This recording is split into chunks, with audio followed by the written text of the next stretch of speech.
Guri and Gura by Rieko Nakagawa and Yuriko Yamawaki. One day, two field mice, Guri and Gura, set off for the woods carrying a big basket. "My name is Guri." "And my name is Gura." "And what do you think we like to do best?"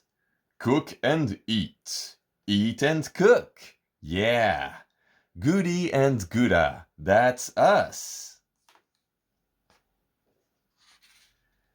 "I'm going to boil up a basket full of acorns in syrup," says Guri. "I'm going to boil up a basket full of chestnuts, mash them, and make chestnut cream," says Gura. Gathering nuts from the woods, they walk down the path until, lo and behold, in the middle of the path, they see a gigantic egg. "Wow, what a big egg! This would make a sunny-side-up egg as big as the moon," says Guri. "This would make a souffle thicker and softer than my mattress," says Gura. "Better yet, I think it will make a wonderful sponge cake.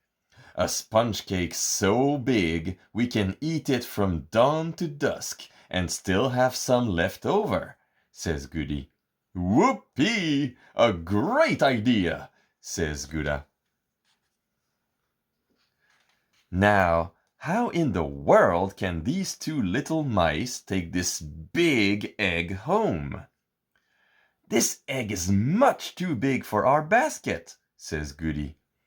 "Okay, let's carry it then," says Gura. "But how?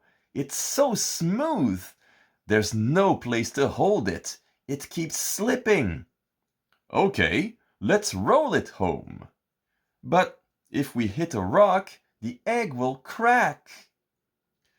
Crossing their arms, the two field mice think for a long time. Then Guri claps his hands and says, "I know. If we can't take the egg home, then let's cook it right here. We can bake a sponge cake here in the woods." "Great idea, Guri," says Gura, clapping his hands with joy. Guri and Gura quickly run home and gather all the things they need. They take out their biggest pan, lots of flour, butter, milk, sugar, a mixing bowl, 2 beaters, 2 aprons, some matches, and 2 big knapsacks. But the pan is so big it won't fit in their knapsacks. "Oh well, I can drag the pan," says Guri. "And I can roll the lid," says Gura. "Come on, let's go." Guri and Gura put on their aprons. "Okay, here we go. I'll crack open the egg." Guri clenches his fist and hits the egg as hard as he can. "Ooh, ow, ah!" Guri cries out in pain, jumping up and down, holding his hand. "This egg is as hard as a rock." "That's it. We'll use a rock to crack the egg open," says Gura.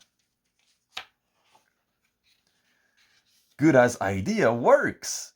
When the giant egg is hit with a rock, it cracks open. Guri pours the egg into the mixing bowl, adds some sugar, and mixes it all up with a beater. Then he adds the milk and flour.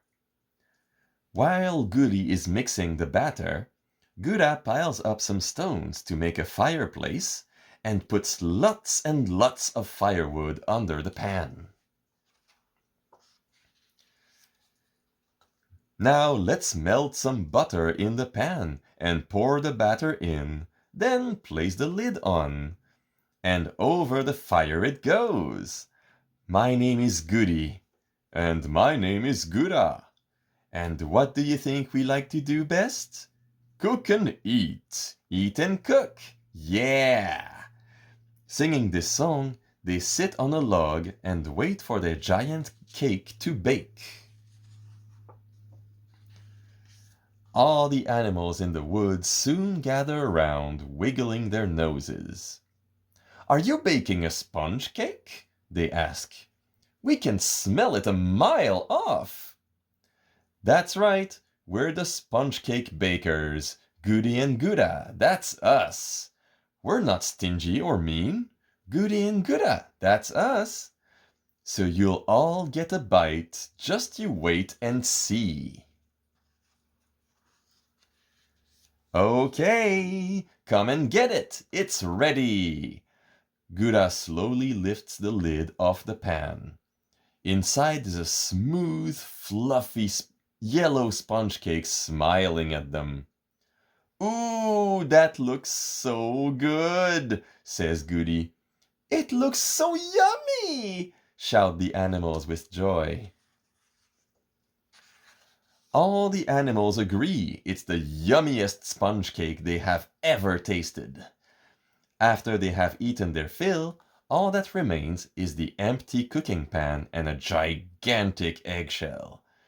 And what do you think Guri and Gura do with the eggshell? They make a cute car, that's what. Good job. The end.